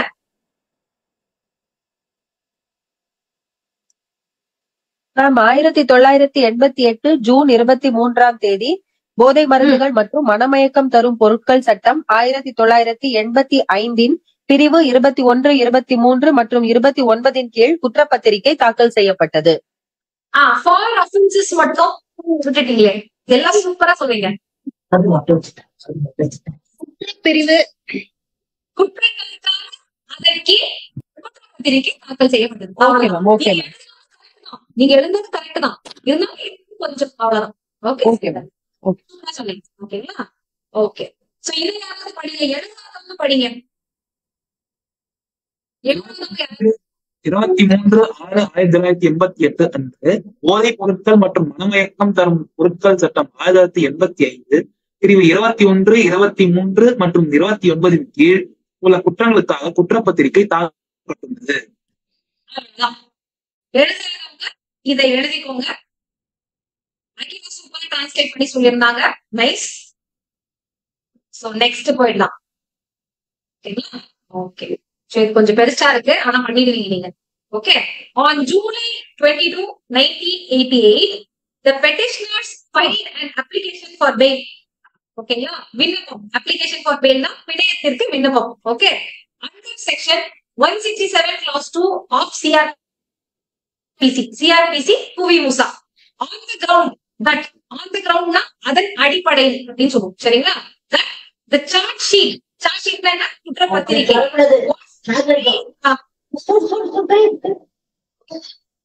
okay was filed after the expiry of 90 days. ஓகேங்களா? எக்ஸ்பைரினா முடிந்த பின் அப்படின்னு சொல்லலாம். ஓகே. of their arrestனா என்னது? அவர்களின் கைதிற்கு பின்பு அப்படின்னு சொல்லலாம். இது எப்படி டிரான்ஸ்லேட் பண்ணுவீங்க? On July 2022, 1988, the petitioners filed an application for bail under section 167 clause 2 CRPC on the ground that the charge sheet was filed after the expiry of 90 days of their arrest. Ma'am நான் try பண்றேன் ma'am. பண்ணுங்க. Super. எழுதிட்டீங்களா Akila? எழுதிட்டேன் ma'am. அருமை. சொல்லுங்க. 1988 ஜூலை 22ஆம் தேதி மனுதாரர்கள் பூவி மூசா பிரிவு 167 2 கீழ் குற்றப்பத்திரிகை அவர்களின் கைது நடந்த 90 நாட்கள் முடிவடைந்த பின் தாக்கல் செய்யப்பட்டுள்ளது என்ற பின்னணியில் ஜாமீனுக்காக விண்ணப்பித்தனர். ஓகே. ஆன் தி கிரவுண்ட் பின்னணியல்னு சொல்லிட்டீங்க. பின்னணியில் கரெக்டா வருமா? அதன் அடிப்படையில் கேட்கலாமா? Okay ma'am. Okay ma'am. Okay. அது மட்டும் தான் சின்ன சேஞ்ச், மத்தபடி சூப்பரா பண்ணிருக்கீங்க. ஓகேங்களா? ஃபாஸ்டா பண்ணிருக்கீங்க. முடிவடைந்த பின் தாக்கல் செய்யப்பட்டுள்ளது என்ற அடிப்படையில் ஜாமீனுக்காக விண்ணப்பித்தனர். Yes, super. விண்ணப்பித்தனர். Correct. an application was filed. கரெக்டா சொல்லிட்டீங்க. ஓகே. வேற யாராவது? நம்மளால பண்ணபடியில இருந்து நீங்க ரிஜெக்ட் ஆயிடக்கூடாது. நமக்கு டைம் இருக்கு, நீங்க சூப்பரா பண்ணலாம். சோ அதனால ட்ரை பண்ணுங்க. வேற யாராவது ட்ரை பண்றீங்களா? சொல்லுங்க. 22 ஜூலை 1988 அன்று குற்றப்பத்திரிகையை அவர்கள் கைது செய்யப்பட்டு 90 நாட்கள் கழித்து தாக்கல் செய்யப்பட்டதாக குற்றவியல் நடைமுறை சட்டம் 167(2) கீழ் மனுதாரர்கள் பிணை மனுவை தாக்கல் செய்தனர். இதுல மீனிங் லைக் கன்வே ஆகாத மாதிரி இருக்கே. எனக்கு ஒரு கம்பெனினாதான் ஆக்சுவலி இருக்கு. இந்த மீனிங் வரல. இந்த கிரவுண்ட்னால 90 அந்த கிரவுண்ட் எனக்கு போட தெரியல மேம். ஓகே. இன்னொரு தடவை ட்ரை பண்ணுங்க. தப்பு கிடையாது. வேற ஒருத்தர். சரி அனு, இத படிங்க, உங்களுக்கு வந்துடும். 22/7/1998 அன்று மனுதாரர்கள் குற்றப்பத்திரிகையை கைது செய்யப்பட்டு 90 நாட்கள் முடிந்த பின் தாக்கல் செய்யப்பட்டது என்ற அடிப்படையில் பூவி மூசா பிரிவு 167 பிணையத்திற்கான விண்ணப்பம் தாக்கல் செய்யப்பட்டது என்ற அடிப்படையில் நான் விட்டுட்டேன் மேம். அவ்வளவுதான். மத்தபடி கரெக்ட். சரிங்களா? ஓகே. எல்லாருமே எழுதாதவங்க எழுதிக்கோங்க. தெரியாம எழுதினா கூட உங்களுக்கு ஒரு பிராக்டிஸ் தான். இப்ப எழுத வரல அப்படின்றவங்க இந்த கிளாஸுக்கு அப்புறம் எழுதி ட்ரை பண்ணுங்க. அப்பதான் நம்ம நெக்ஸ்ட் ஸ்டெப் போக முடியும். சரிங்களா? ஓகே. எழுதிட்டீங்களா? எப்படி ஸ்டார்ட் பண்ணீங்களா? ஈஸியா இருக்கும். அந்த டேட் என்னாச்சு? மனுதாரர்கள் என்ன பண்ணிருக்காங்க? ஒரு ரீசனோட பெயில் அப்ளிகேஷன் ஃபைல் பண்ணிருக்காங்க. ஒரு ரீசன் கீழே இந்த செக்ஷன் கீழே. அவ்வளவுதான். இதுதான் சொல்ல வராங்க. சரிங்களா? சோ ஃபர்ஸ்ட் உங்களுக்கு ரீசனை நீங்க கொடுத்துடுறீங்க. ஈஸியா இருக்கும். எந்த செக்ஷனுக்கு கீழே கொடுத்துடுறீங்க, அதுக்கப்புறம் என்ன பண்ணிருக்காங்கன்றத கொடுத்துடுறீங்க. இதுதான் கேஸ்கேடிங். ஓகே. எப்பயுமே தமிழ்ல நீங்க ரீசன் ஃபர்ஸ்ட், அதுக்கப்புறமா எந்த சட்டம், அதுக்கப்புறமா என்ன பண்ணிருக்காங்க அப்படின்னு கொண்டு வந்தீங்கன்னா கொஞ்சம் ஈஸியா சீக்கிரமா வரும். ஓகே. அவ்வளவுதான். ஓகே. சோ இத படிங்க. On July 29, 1988, learned magistrate enlarged them on bail. இப்ப enlarged them on bail அப்படின்னா என்ன சொல்லுவோம்? நம்ம ப்ரெஸ் பண்ணிட்டாங்களா? ரிலீஸ் பண்ணிட்டாங்க. கரெக்ட். ஓகேங்களா? விடுதலை செய்துட்டாங்க, அவ்வளவுதான். ஓகேங்களா? enlarged okay. enlarge them on bail on furnishing self bonds. self bondsனா என்னப்பா சொல்லுவோம்? Own surety ma'am. சொந்த பிணைகள். சொந்த பிணை மேம். சொந்த பிணை. சரிங்களா? Nice. own surety. சூப்பர். சொந்த பிணை. ஓகேங்களா? ஓகே. 2 lakhs எல்லாம் சொல்லிடுவீங்க. ஈச்னா என்ன சொல்லுவோம்? தலா. தலா. Okay. Okay. with 2 sureties, surety bondsனா என்ன சொல்லுவோம்? 2 ஜாமீன் பத்திரங்கள். ஜாமீன் பத்திரங்கள். குட். ஓகேங்களா? 2 ஜாமீன் பத்திரங்கள் to the sum of 1 lakh rupees. அவ்வளவுதான் ஈச். இப்ப என்ன பண்ணிருக்காங்கன்னா on July 29, 1988 learned magistrate. அப்ப என்ன சொல்றோம் நம்ம? கற்றறிந்த நடுவர், குற்ற நடுவர். ஓகேங்களா? நடுவர். ஓகே. கற்றறிந்த குற்றவியல் நடுவர். S. enlarged them on bail. வெயில்ல விட்டுட்டாங்க. இத்தனாம் தேதி learned magistrate வெயில்ல விட்டுட்டாங்க. எப்படி விட்டாங்க அப்படின்னா on furnishing self bonds in the sum of rupees 2 lakhs. தலா இவங்களுக்கு எல்லாம் செல்ஃப் பாண்ட்ஸ் கொடுக்கணும் 2 lakhs with 2 surety bonds. 2 surety bond கொடுக்கணும். எவ்வளவு ரூபாய்க்கு? 1 லட்சம் ரூபாய்க்கு. தலா 1 லட்சம் ரூபாய்க்கு கொடுக்கணும். ஐபோன் ரெடி ஆயிட்டாங்க. சொல்லுங்க. 1988 ஜூலை 29ஆம் தேதி கற்றறிந்த குற்றவியல் நடுவர் அவர்கள் மனுதாரர்களை தலா ரூபாய் 2 லட்சம் மதிப்பிலான சொந்த பிணைகளும் ஒவ்வொருவரும் தலா ரூபாய் 2 லட்சம் மதிப்பிலான 2 பிணை பத்திரங்களும் சமர்ப்பித்ததால் ஜாமீனை விடுவித்தார். அது மட்டும் தான் சரி. 2 லட்சம் திருப்பி சொல்லிட்டீங்களா? என் காதுல அப்படி விழுந்துச்சு. 2 லட்சம் சொல்லுங்க. 1 லட்சம் அது 1 லட்சம். Okay ma'am. Okay ma'am. 1 லட்சம் மதிப்பிலான 2 பிணை பத்திரங்களும் சமர்ப்பித்ததால் ஜாமீனில் விடுவித்தார். ஓகே. சமர்ப்பிக்கும்படி ஜாமீன் விடுவித்தார். ஓகேங்களா? Okay ma'am. ஓகே. கொடுக்கலாம் அவங்க. அது ஃபர்னிஷ் பண்ண கொடுத்துருப்பாங்க. ஓகே. Okay ma'am. விட்டார்னு சொல்லலாமாங்க மேம்? உத்தரவிட்டார்னு சொல்லலாமாங்க மேம்? ஓகே. நீங்க வந்து கரெக்ட் தான். சரிங்களா? பெர்ஃபெக்ட்டா. ஓகே. ஓகே. மக்கள் யாரும் ட்ரை பண்ணுங்க. ஐபோன் தான் பா ரொம்ப ஸ்பீடா போயிட்டு இருக்கு. சூப்பர்ங்க. நல்ல விஷயம். வேற யாராவது ட்ரை பண்ணுங்க. கொஞ்சம் லென்த்தியா இருக்கும். அதை ட்ரை பண்ணிடுங்க. யாரையும் கூப்பிடலாமா? வைஷ்ணவி இருக்கீங்களா? பண்ண முடியாது சொல்லுங்க. வைஷ்ணவி இருக்கீங்களா? ஓகே. ட்ரை பண்றீங்களா? பண்ண முடியுங்களா? உங்களால எழுதி தரீங்களா? முடியும் எழுதிருக்கேன். 29/7 சொல்றேன். ட்ரை பண்ணுங்க. 29/7/1988 அன்று கற்றறிந்த நடுவர் மனுதாரர்களை ரூபாய் 2 லட்சத்திற்கு சொந்த ஜாமீனும் மற்றும் 2 நபர்களை தலா 1 லட்சத்திற்கும் ஜாமீன் பத்திரத்தின் அடிப்படையில் சரிங்களா? ஏன்னா பர்சன்ஸ் வரல. ஓகேங்களா? தலா 1 லட்சம் அது வேண்டாம். ஓகே. 1 லட்சத்திற்கு ஜாமீன் பத்திரத்தின் அடிப்படையிலும் பிணையில் செல்ல உத்தரவிட்டார். Very nice. சூப்பரா சொல்லிட்டீங்க. ஓகேங்களா? ஓகே. யாரும் பண்ணலைன்னா அவங்க ஒரு தடவை ரீட் பண்ணுங்க. வேற யாராவது இருக்கீங்களா? ரீட் பண்ண எழுதுலையும் அவங்க ரீட் பண்ண ட்ரை பண்ணுங்க. ரூபா கட்டீங்களா? ஓகே. ரூபா சொல்லுங்க. 29/7/1988 அன்று கற்றறிந்த நடுவர் மனுதாரர்களை ரூபாய் 2 லட்சத்திற்கு எழுதாம விட்டா எழுதிக்கோங்க. ஓகேங்களா? மனுதாரர்களை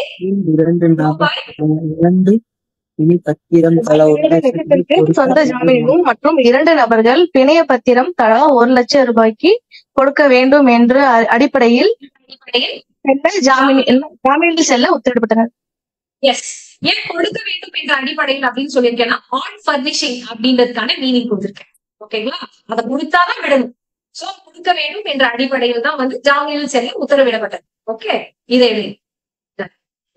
அடுத்தது எஸ் நம்ம முடிச்சுட்டோம். லாஸ்டா ஒரு பேராகிராஃப் மட்டும் இருக்கும். அந்த பேராகிராஃபை தனியா பண்ண ட்ரை பண்ணுங்க. அதுக்கான வேர்ட்ஸ் மட்டும் உங்களுக்கு நான் இப்ப சொல்லி கொடுத்துறேன். அதை முடிச்சுட்டு அதுக்கப்புறம் நீங்க வந்து அதை தனியா ட்ரை பண்ணுங்க. ஓகேங்களா? ஜுடிஷியல் கஸ்டடி இதெல்லாம் முடிச்சாச்சு. அப்ளிகேஷன், ஷூரிட்டி பாண்ட்ஸ், ப்ராசிக்யூஷன் உங்களுக்கு தெரியும். அரசு தரப்பிலிருந்து சொல்லலாம். எஃபர்ட்ஸ் அதை என்னன்னு சொல்லலாம்? எஃபர்ட்ஸ் என்னன்னு சொல்லலாம்? முயற்சின்னு சொல்லலாமா? ஓகேங்களா? முயற்சின்னு சொல்லலாம். நேச்சர் அப்படிங்கறது என்னன்னு சொல்வீங்க? அப்படின்னு சொல்வீங்க. ஓகேங்களா? அஃபென்ஸ் கமிட்டட் அப்படின்னா செய்யப்பட்ட குற்றம். அப்படின்னா என்ன அர்த்தம்?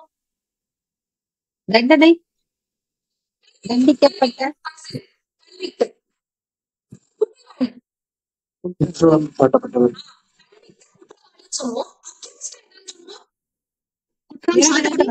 குற்றம் சாட்டப்பட்டவர். ஓகேங்களா? ஏன்னா accused இன்னும் நிரூபணமாகல. அதனால அவர் குற்றம் சாட்டப்பட்டவர் அப்படின்னு தான் சொல்லணும். Okay. Gravity of the offence அப்படின்னு சொல்லுவாங்க. அதை என்ன சொல்றது? குற்றத்தின் தாக்கம் தாக்கம். ஓகேங்களா? கிராவிட்டினா குற்றத்தின் தாக்கம். கிராவிட்டினா தாக்கம் அப்படின்னு எழுதியிருக்கேன். கிராவிட்டி ஆஃப் தி அஃபென்ஸ் அப்படின்னா குற்றத்தின் தாக்கம். இந்த வார்த்தைகள் லாஸ்ட்ல இருக்கு. ஓகே. அப்ஸ்காண்டிங் அப்படின்னா என்ன அர்த்தம்? தலைமறைவு தலைமறைவான குற்றவாளியை தான் அப்ஸ்காண்டிங் அக்யூஸ்ட்னு சொல்லுவோம். தலைமறைவான குற்றம் சாட்டப்பட்டவர் அப்படின்னு சொல்லுவோம். சோ அப்ஸ்காண்டிங்ல தலைமறைவு, அவ்வளவுதான். சரி, இன்வெஸ்டிகேஷன் அப்படின்னா புலன் விசாரணை மேம். Very nice. புலன் விசாரணை, இன்வெஸ்டிகேஷன், புலன் விசாரணை. அப்படின்றத என்னன்னு சொல்லுவோம்? கால வரையறைக்குள். நம்ம லிமிடேஷன் அப்படின்றதுக்கு வரும். சொல்லலாம். ஆனா இந்த டைம் லிமிடேஷன் கூட வரணும் அப்படின்னு டைம் ஃப்ரேம் அப்படின்னா காலக்கெடுவும் நீங்க சொல்லலாம், கால வரையறைன்னு சொல்லலாம். ஓகே. இந்த வார்த்தைகள் தான் இருக்கும் லாஸ்ட் 4 லைன்ல. அந்த 4 லைன் உங்களுக்கு ஹோம்வொர்க். அடுத்து நம்ம பார்க்க போறது சில இம்பார்ட்டன்ட் வேர்ட்ஸ். நான் என்ன பிளான் பண்ணிருக்கேன் அப்படின்னா, நமக்கு கொஞ்சம் டைம் இருக்கிறதுனால டிரான்ஸ்லேஷன்ல நீங்க ஃபுல் பேப்பரையும் கம்ப்ளீட் பண்ணணும். சோ அதுக்கு நீங்க என்னென்ன பண்ணணும்னு பாத்தீங்கன்னா, வேர்ட்ஸை ஃபர்ஸ்ட் நல்லா படிக்கணும். அதுக்கப்புறம் டைமுக்குள்ள எழுத பழகணும். அதுக்காக அடுத்த டிரான்ஸ்லேஷன் கிளாஸ்ல நம்ம என்ன பண்ணுவோம்னா, கடகடன்னு அந்த கொஸ்டின்ல இருக்க இம்பார்ட்டன்ட் வேர்ட்ஸை டிஸ்கஸ் பண்ணிடுவோம் ஒரு 5 நிமிஷத்துல. ஓகே. அதை நீங்க 5 நிமிஷத்துல பை ஹார்ட்டும் பண்ணிடணும். அதுக்கப்புறம் நான் அந்த பேராகிராஃப போடுவேன். நீங்க உட்கார்ந்து எழுதணும். அந்த மொத்த பேராகிராஃபுமே ஒரு டைம் லிமிட் இருக்கும் பாத்தீங்களா? ஆக்சுவல் எக்ஸாமினேஷன்ல 10 நிமிஷமோ 15 நிமிஷமோ மார்க்குக்கு ஏத்த மாதிரி நான் பிரிச்சு சொல்லுவேன். சோ இத்தனை மார்க் கொஸ்டின் நீங்க இத்தனை நிமிஷம் தான் எடுத்துக்கணும், உட்கார்ந்து எழுத போறீங்க. அதுக்கப்புறம் நம்ம டிஸ்கஸ் பண்ண போறோம். சோ டைம் ஃப்ரேம் வச்சு நம்ம டிரான்ஸ்லேஷன் பண்ணலனா எவ்வளவு நல்லா பண்ணாலும் அது வேஸ்ட் தான். சரிங்களா? இப்போ ஒரு 10 நிமிஷம், ஆக்சுவலி டைம் முடிஞ்சிருச்சு, 8 மணி ஆயிடுச்சு. இருந்தாலும் ஒரு 10 நிமிஷம் ஒரு 15 வேர்ட்ஸ் பார்த்து போயிடலாமா? இன்னைக்கு ஆக்சுவலி ஒரு 40 வேர்ட் நம்ம கத்துருக்கோம். ஒரு 10 நிமிஷத்துல பாத்துருங்க. ஓகேங்களா? பாக்கலாமா வேண்டாமா? பாக்கலாம் மேம். பாக்கலாங்களா? ஓகே. நான் முக்கியமான சில வேர்ட்ஸ் எடுத்து வச்சிருந்தேன். ஒரே ஒரு செகண்ட். ஓகே. சிவில் பிரிசனர் அப்படின்னா என்ன சொல்லுவோம்? உரிமையியல் கைதி. உரிமையியல் கைதி சொன்னா மீனிங் வராது. அப்ப என்ன சொல்லணும்? ஒரு வார்த்தை ஆட் பண்ணும். உரிமையியல் காவல் கைதியா? கைதியா? வழக்கு கைதி. ஓகேங்களா? சிவில் பிரிசனர் அப்படின்னா உரிமையின் வழக்குலதான் இந்த சிவில் பிரிசனர் வருவாரு. சோ அதனால உரிமையின் வழக்கு கைதி எழுதிக்கோ. சிவில் பிரிசனர் அப்படின்னா உரிமையின் வழக்கு கைதி. அந்த சிவில் ப்ரொசீடிங்ஸ் தான் உரிமையியல் நடைமுறைகள். நடவடிக்கை. ஓகேங்களா? நடைமுறை. நடவடிக்கை. ஓகேங்களா? கிரிமினல் ப்ரொசீடிங்ஸ்னா குற்றவியல் நடவடிக்கை. சிவில் ப்ரொசீடிங்ஸ்னா உரிமையியல் நடவடிக்கை. அவ்வளவுதான். ஓகே. சிவில் ரெமிடிஸ்னா தீர்வு. உரிமையியல் தீர்வு. உரிமையியல் பரிகாரங்கள். Very nice. உரிமையியல் பரிகாரம் இல்லைன்னா உரிமை பரிகாரம்னு எழுதலாம். இல்ல தீர்ப்பலி அப்படின்னு எழுதலாம். உரிமையியல் பரிகாரம் அப்படின்னு எழுதிக்கோங்க. பரிகாரம் என்ன ரீ வரும்? ஓகேங்களா? உரிமை பரிகாரம் சொல்லுங்க சார்.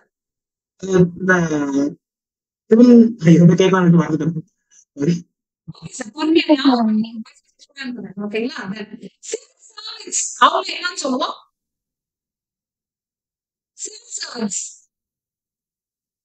பொது அதிகாரிகள், பொதுப்பணி அதிகாரிகள். போயிட்டீங்க.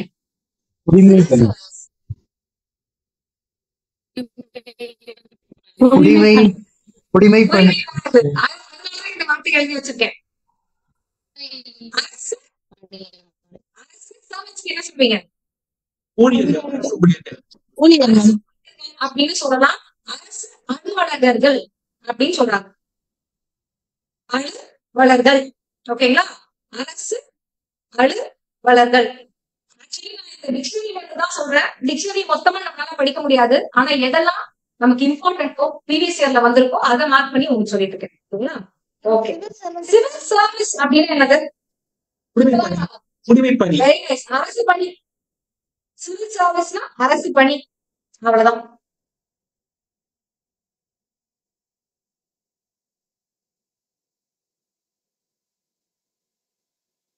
ஓகே. சிவில் ட்ரெஸ்பாஸ் அப்படின்னா ட்ரெஸ்பாஸ் என்ன சொல்லுவோம்? ஓகேங்களா? அத்துமீறல். ஓகே. அப்ப சிவில் ட்ரெஸ்பாஸ் அத்துமீறல். அத்துமீறல். உரிமையியல் அத்துமீறல். எழுதிக்கோ. எழுதாம இருக்கிறாதீங்க. உரிமையியல் அத்துமீறல். ஓகே. அப்ப சிவில் ராங்னா ராங் என்னது? உரிமையியல் தவறு. தவறு. ஓகேங்களா? உரிமையியல் தீங்குன்னு சொல்லலாம். டாப்ன்றதுக்கு வரலாம். உரிமையியல் தீங்கு. ஓகேங்களா? சிவிலைசேஷன் என்ன அப்போ?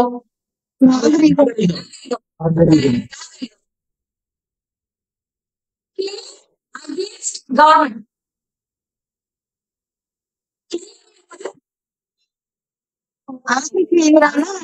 பரிகாரம் போறது. ஓகே. கிளைம் அகேன்ஸ்ட் கவர்மெண்ட்னா அரசுக்கு எதிராக பரிகாரம் கோரிக்கை. அவ்வளவுதான். கிளைம் அகேன்ஸ்ட் கவர்மெண்ட் அப்படின்னா அரசிற்கு எதிரான கோரிக்கை. இருக்கீங்களா? எழுதுறீங்களா? எழுதுறீங்களா? Okay, super. Okay. Outstanding. Outstanding நிலுவையில் உள்ள கோரிக்கை. கோரிக்கை கரெக்ட் தான். ஓகேங்களா? இருந்தாலும் இது கொடுத்திருக்காங்க இல்லையா? சொல்லுங்க. இன்னொருத்தவங்க ட்ரை பண்ணீங்க. கோரிக்கைன்னு சொல்றாங்க. அவ்வளவுதான். தீர்க்கப்படாத கோரிக்கை.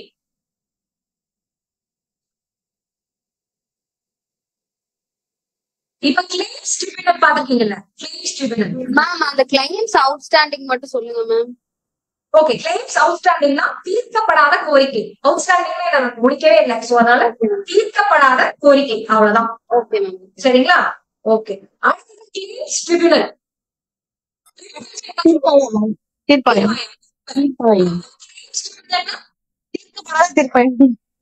பரிகாரம்.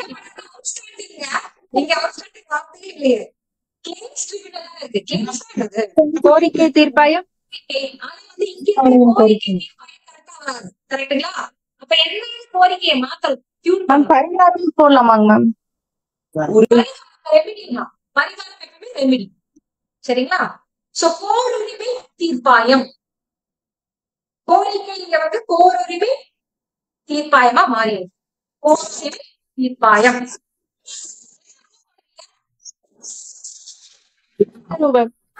தீர்ப்பாயம்.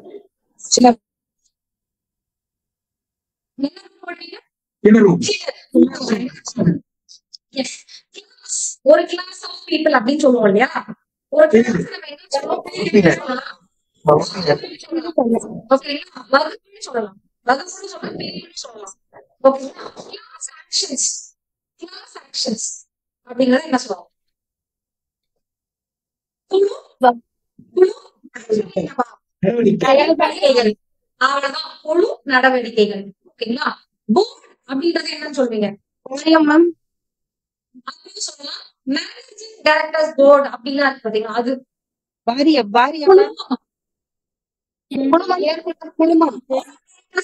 குழுமம்னு வரும். அந்த போர்டுக்கு வந்து வாரியம் வரும். ரெண்டுமே கரெக்ட் தான். எந்த இடத்துல வரும்ன்றது மாதிரி நீங்க யூஸ் பண்ணிக்கிறீங்க. ஓகே. எஸ். கிளாஸ் ஆக்ஷன்ஸ்னா குழு நடவடிக்கைகள். ஓகேங்களா? கோர்ட் இருக்கு பாத்தீங்களா? அதுல சிட்டி கோர்ட் மட்டும் வந்தா நீங்க என்ன எழுதுவீங்க? உரிமையியல்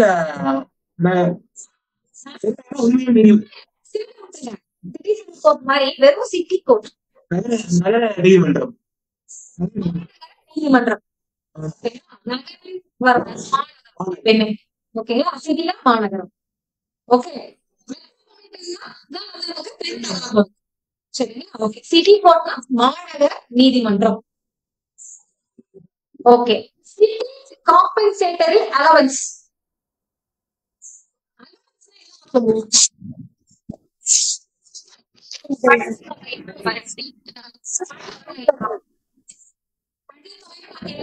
கரெக்ட் தான். படித்தொகை கரெக்ட். ஓகேங்களா? ஓகே.